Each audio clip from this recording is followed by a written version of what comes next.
Good morning. Welcome to the Short Vol Show Live. My name is David Lincoln. We have a lot coming up for you on the show this morning, so stay tuned. We're starting in the next minute or two with the show.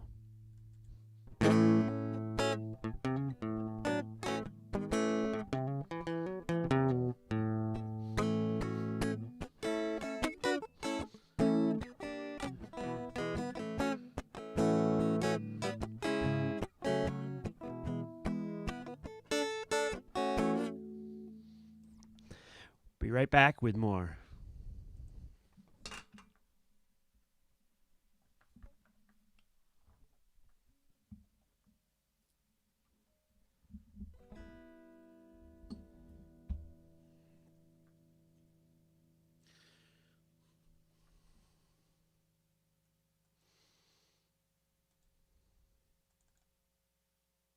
You're watching Famous Dave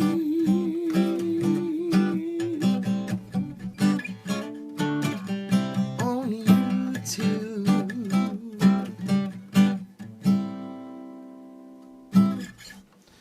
Good morning and welcome to the show. We have markets down overnight and with a pop in the VIX as to be expected, although we are a little bit off the overall lows right now with E-minis down 24. If we look at the overnight chart, you can see the lowest we got was a little bit lower than where we are right now, but we're coming back. Here is kind of the view of the overnight. Let me get out of the way here real quick.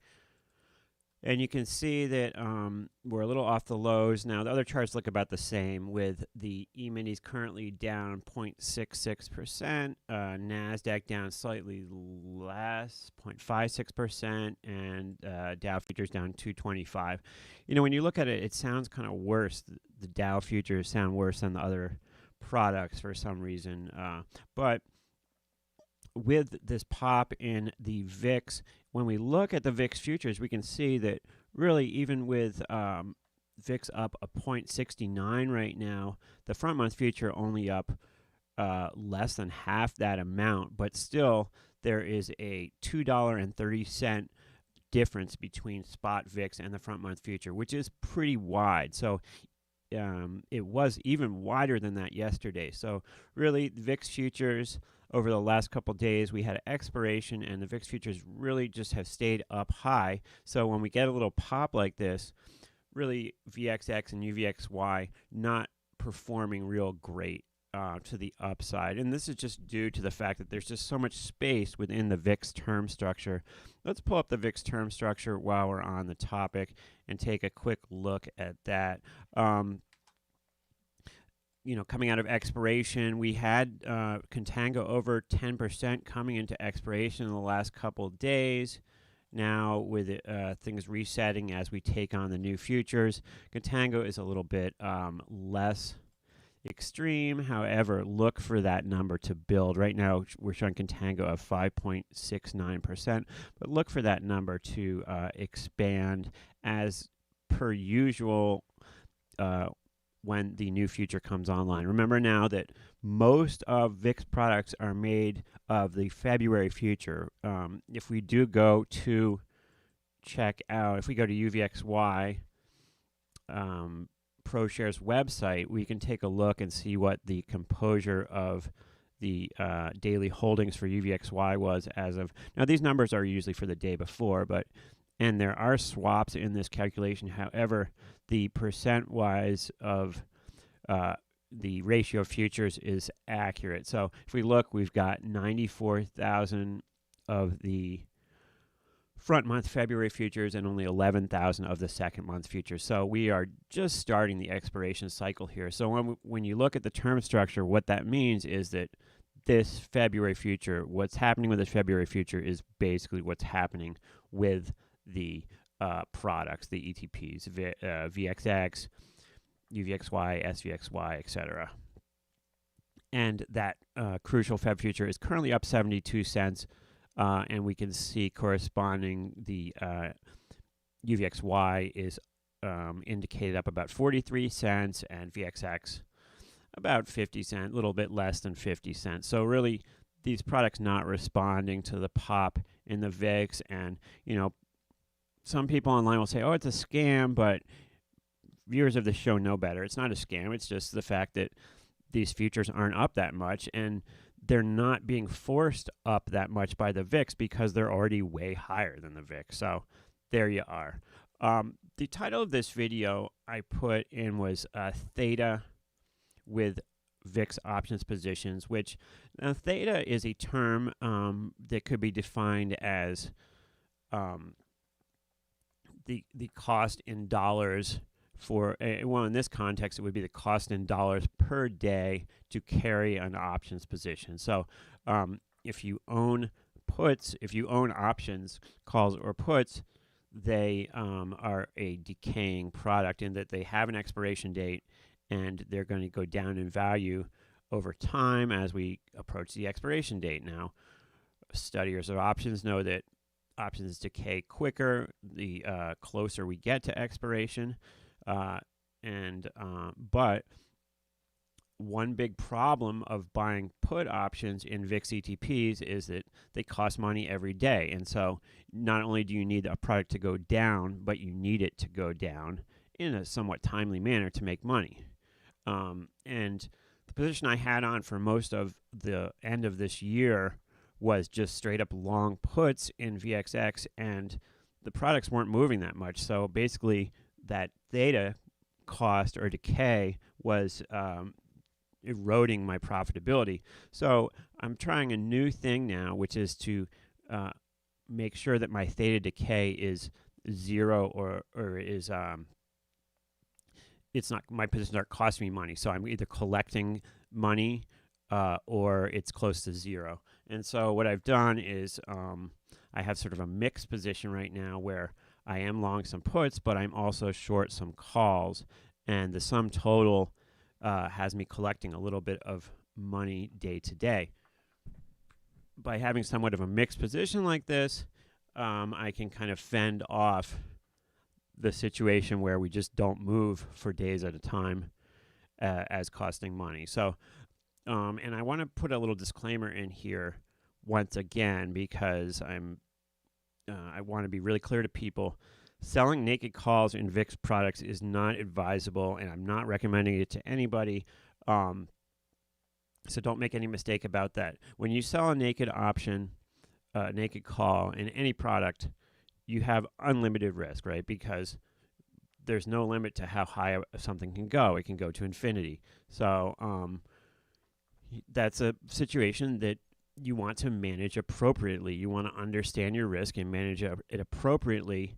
And thus, it's not something that I recommend to people to do because I don't know your risk, your tolerance for risk. I don't know your financial situation, et cetera, et cetera, et cetera, et cetera. So I want to, as strong as I can come out, say, don't sell naked options in VIX products. You can take if you want to sell a naked call, buy a higher call up from it to turn it into a call vertical, which case you are insulating yourself from unlimited risk. You always want to have quantifiable risk, and you want to manage it appropriately. As I'm talking to you now, I'm going to kind of fix my. It looks like I have like a permatan going on right now. So let's see if I can kind of fix that just a little bit here. It's a little bit too extreme. Let's see if we can fix this. Maybe it's saturation. There, that's a little bit better. So, so let me just flash up the position I have on right now just to show you. If you following me on Twitter, I did buy some puts yesterday that expire today, which are not going to end up working out. I bought some of the 16 level puts. Well, it could work out. We still have time. Right now, VXX is 1662, so I paid 8 cents for some of the 16 puts that expire today. So break even, we'd have to go through the 16 strike, 8 cents through the 16 strike for that to make money. So, or for those to be, the intrinsic value to be over 8 cents. So we'll see how that works out today. But it was just a 10 lot. But if you look on the bottom of the screen here, you can see I have a little bit more elaborate position than I do sometimes. Let me get out of the way here real quick. I did buy some of the September 10 puts, and I did sell some April 11 puts against them to kind of pay for a little bit. And the main part of my position right now, though, is I am naked short a few of these weekly calls. And the weekly calls that I'm short here are the Jan 7s. And once again, I'm cautioning you against selling naked options in these products. It's not something that is recommended. There's inherent risk here. If we look at the Analyze tab, you can see that there's inherent risk. Up 100%, this position loses $10,000, and this account doesn't even have $10,000 in it. So this, if we were to double in value right now in VXX, this account would blow out, and I would actually owe $1,000. So that's an unacceptable level of risk for most people. So don't follow me over the cliff here. Okay, I've said it a number of times. That's where the position is right now. Everybody has a different risk tolerance. I don't plan on having this position on by the end of the day, but it is what it is at the moment. We've seen a big sell-off in Bitcoin. I know we don't talk about Bitcoin a lot. I'm like many financial people. I'm not into Bitcoin. I'm shocked that it's rallied the way it has. Congrats to those who have been trading it. We are up on the day right now. We were down earlier, however, and it did take a huge hit in the last day or two. It looks like it's sort of bouncing off of the 3,000 level. Let's pull up a chart real quick and see what we can see on here. But, for me, the problem is I just don't understand how to value it.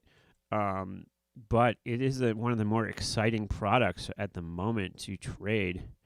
Let's take a look at 1 month here and then a year to date.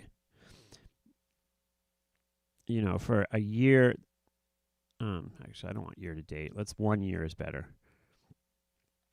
We've really seen quite the move in Bitcoin. I mean, it's up 100% over the last year. I don't know why this screen is not showing us the whole story here. Anyways, for those of you who have been into Bitcoin, congrats. It continues to amaze and delight. I was looking at Riot and Mara, which are kind of sort of Bitcoin-related stocks, and they have, once rallied and then sold off, as Bitcoin has as well. And exciting stocks with high volatilities, of course. Here is Riot. Let's go to implied volatilities, and we can see stuff's pretty jacked up there, 185, 179 vol. The other one I was looking at was Mara. And once again, jacked 200 vol. Very similar priced issues here, right? They're both around 18 now. Both got to, I think, almost 30 at some point. Let's see the high from Mara. If we go to 180 days, got to 29. Riot, both got to 29, huh? Amazing. Let's put them side by side here for a second. Take a look. Just for fun, right? Can't always be looking at just the VIX here. So Mara and Riot. Look, very similar trading here. I don't know. Maybe could do some sort of spread between these two. I don't know. Dazbob says, I have several hundred hours of study into it, and I would suggest this. I'm a huge into Bitcoin for years, and the recent sell-off is a big yawn in my opinion. I have several hundred hours of study into it, and I would suggest the same. Start with a small position and study Bitcoin. So what do you mean by a big yawn? Do you mean that it's a head fake, the sell-off, and we're just going to move higher? Is that what you mean? Anyway, let's take a look at some other products here. So gold has been all over the place. let me get rid of my study here. We don't need to compare gold to Mara. Gold's been whipping around a little bit. So anyways, back to VXX just for a second here. So the position we have on is pretty extreme now. You can see the delta here is short 870 here. So my plan was to have a position that was just short a couple calls and just leave it. It worked last week for me. I was short the front week calls, and those worked great for me. This week, my plan was to just be short these the 5 last 16 calls, just leave that for the week and move on. However, I started over trading yesterday and buying all these puts, so whatever. Have to stay more disciplined. If we look here, this is another interesting thing here. If we look at, we were talking about theta earlier. If we look at the numbers for theta for the position here, you can see we actually are paying some money for theta decay here. It says $86. Now that is simply just that 10 lot of puts. I bought a 10 lot of puts for 8 cents. So 10 times 8 is $80. If we open here and close here, those puts will go to zero today. So that's a loss of $80. So this theta number is really just reflecting that. Now those puts, they settled at a higher price than I paid for them yesterday. Well, they're 7 bid at 10 out. So we'll see exactly where they open. They will open down, of course. But that theta is just coming from those puts. A lot of times when you've got stuff close to expiration and whatnot, and you see these Greeks, for example, in Thinkorswim, you want to try to dissect them. And one way we can do that is just to go through and isolate parts of our position. So these are... So, for example, these are the different options that make up the position. By unclicking them, you can isolate part of your position. So let's unclick everything and just put that 10 lot of puts I bought yesterday. So that 10 lot of puts is the entire theta decay in the position here, right? You can see that $85 in decay just from those puts. If we pull the whole position back, we're up to 86. So without those puts, the rest of the position is paying $1 in theta decay, which is, I would consider nothing, right? Let's isolate now just the calls that I planned on having for my position. So my position, I was planning on just selling a 5 lot of calls for next week expiration. If that was the only part of the position, we would be collecting $8 a day right now in theta. And that sounds a little bit low, but I would suspect that's partially because of some strange mark on these calls. They got marked at 81 cents. Now, another way that we can analyze our risk here is by changing the date, right? So if I go ahead here in our Analyze tab and I just move the date forward, move it forward one day, all of a sudden my theta goes from 86 to 72 cents. Now, and also the delta change. Now, when we move this forward one day through an expiration cycle, there are options on here that expire between today and tomorrow, right? These Jan 22 puts. When we move the date forward in the Analyze tab here, it is going to treat any options as if they expired right where they are now. So, for example, these 10 puts, if we move the date forward, the model is going to treat it as if they went out worthless.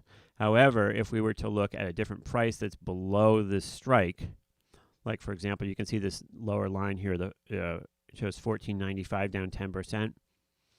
If we were to move the day forward, this number here, the delta, is making the assumption that these puts expired in the money and thus were we exercised them. They were auto-exercised and turned into 1,000 short shares, right?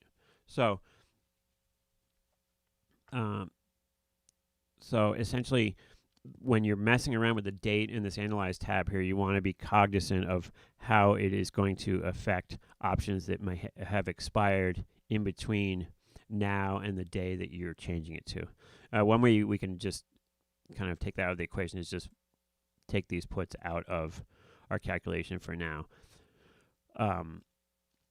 Because the likelihood is that even if we move the day forward, the likelihood is that these puts are going to go out worthless today, and we might move down to 14, next week. But in the meantime, these puts are not going to affect the position because they're going to go out worthless today, most likely. Dude, TVIX is gone, you say. Yes, TVIX is gone. That's true. Thank you, Poo Attraction. TVIX has been gone for like what, 6-8 months now. There is going to be a product that's going to replace TVIX, and by replace TVIX, I mean a product with the same leverage as TVIX. It's going through regulatory approval right now, but there is a product to replace TVIX that will be a 2x leveraged VIX product that is coming on the market soon. Now, if you want to know where TVIX went to, it is still traded in the pink sheets. If you put up the symbol TVIXF, you can see it still trades a little bit.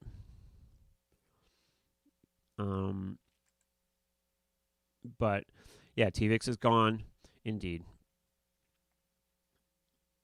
There are, we don't focus on TVIX very much in this show due to the fact that it was not an optionable product, and thus we don't use it. And thus you can't trade options on it, so it was never super important to me. UVXY, before it got nerfed a couple years ago, was the same leverage as TVIX. Now UVXY, after it got nerfed, is only 1.5 times leverage product, so it was changed after the Volpocalypse. Anyways, yeah, TVIX is gone, no doubt. I appreciate people putting comments. If I say something that's wrong, I do make mistakes at times, but I'm pretty, to do a show that's all just about the VIX and VIX products, you got to be pretty right, because, otherwise people are going to be like, what the heck are you talking about?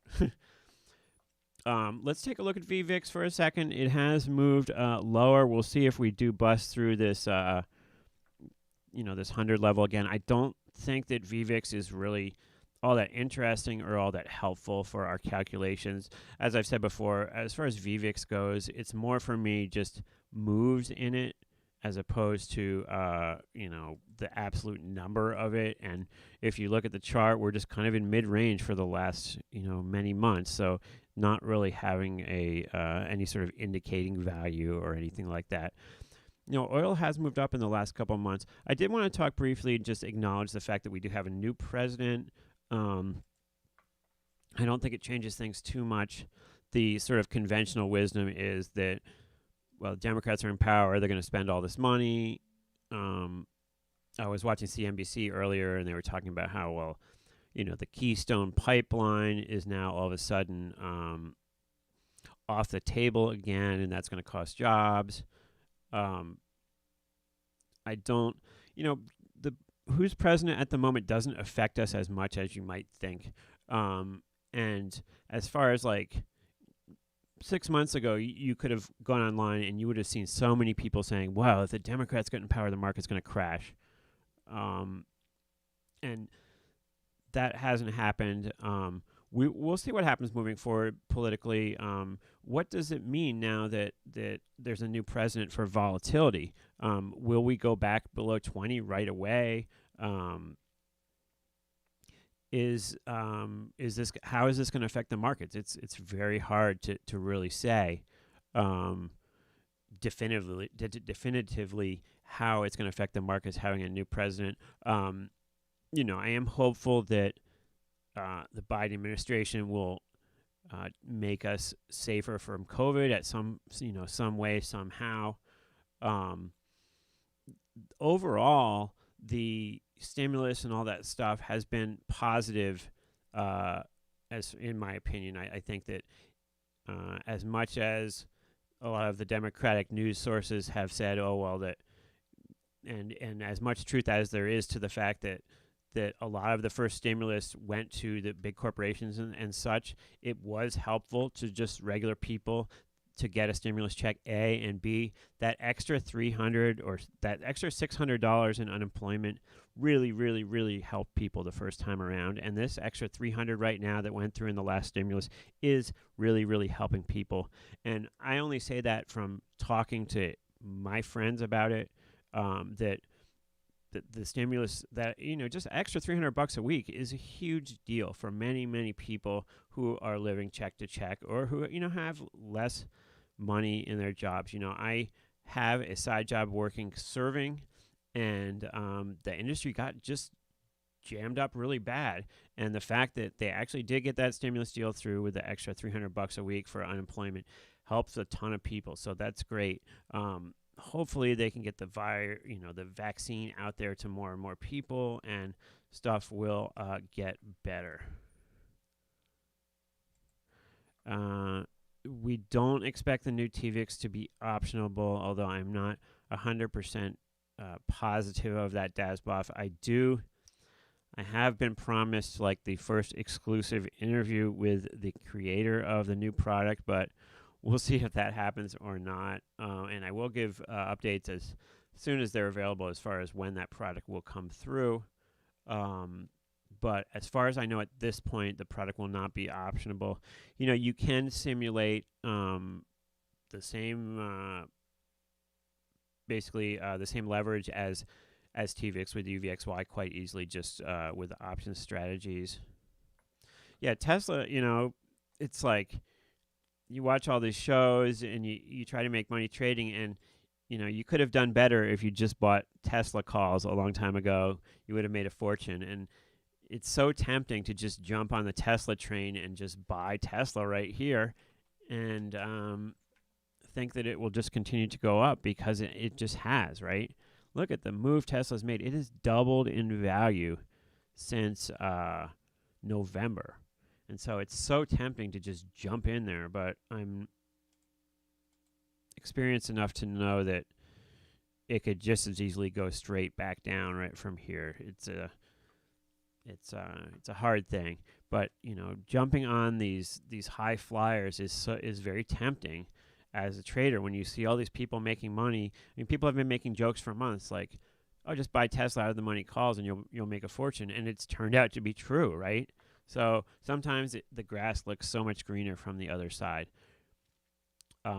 We'll see how these strategies work with the VIX. It looks like we're continuing to come off the lows. Look at the chart for the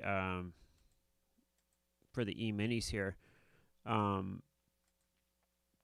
We are up a lot since Biden won, right? We're up something like, I don't know, a certain percentage since Biden won, since he won the election. Look, here is November 2nd right here, and we were 3,300. Now we're 3,800, right?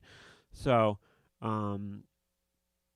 so all that stuff that if Trump loses, we're going to crash, didn't turn out to be true. A. B.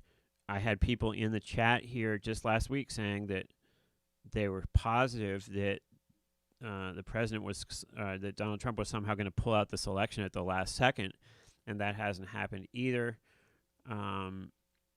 I never really thought that was super likely. And I just wanted to say thanks for the support of the most recent interview. My opinions are not the same as people being interviewed. I just wanted to say that once again, because I don't feel comfortable like publicly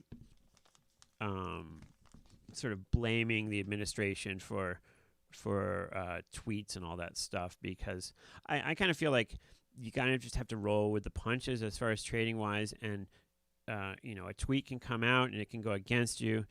I don't place the blame if I have a trading loss on anybody else other than myself personally, and so I don't feel like the administration is somehow responsible for messing up any trading strategies that I have. That's just not the way I sort of think of things. So, when we have somebody on who has strong views, certainly Ilya has strong views about political views, those are not necessarily the views of the show, which I know is obvious to most people, but I just wanted to state it here. Same thing, when we have Stephen Anderson on, we had kind of reviews from sort of the other side. Those don't necessarily represent the views of this show. I think if I bring someone on the show, people can take that at face value for that person, and you don't have to agree with everything someone says to get something out of an interview. The powers that be can't let the market go down. It doesn't matter who's in office. Yeah, it's like that put by the Fed. They, both parties are just groups of rich people with different interests, but they all represent corporate interests because corporate interests are what finance political campaigns. So, they're all looking out for the stock market one way or the other. Whether that's good or bad is up to somebody else to discuss, I suppose. All right, well, thanks for watching, folks. I'm going to leave it there. I'm trying to keep these a little bit shorter. Best of luck to everybody trading, and we will see you very soon. Thanks for watching. Bye.